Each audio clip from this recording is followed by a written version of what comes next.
January 1st. As the Bible opens, God is. He exists prior to creation. He is active. His Spirit is hovering. How specifically did God create? By speaking. What were the mechanics? We don't know.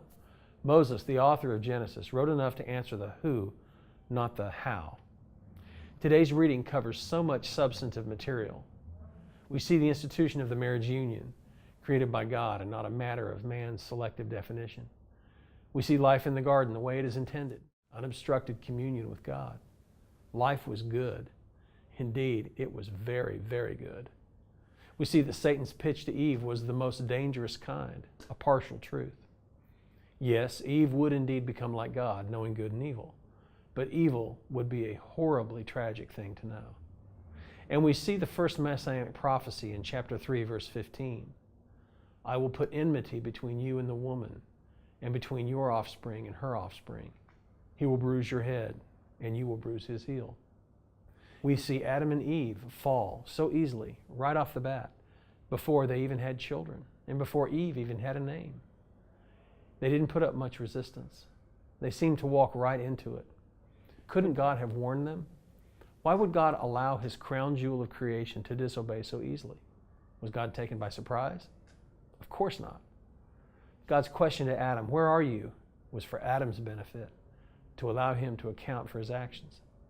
So many questions. But perhaps the most perplexing is, why would God allow the fall?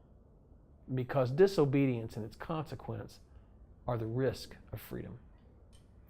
And in the councils of heaven, better to triumph over evil than to never allow freedom. God triumphs over evil. It is his nature. And he is glorified when his creation triumphs over evil.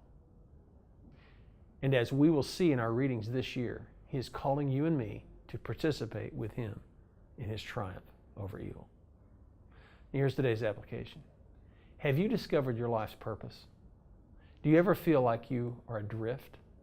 You have been strategically placed into the greatest struggle that has ever existed. It is more real than any movie you've ever seen. You have the most vile of enemies who seeks your destruction.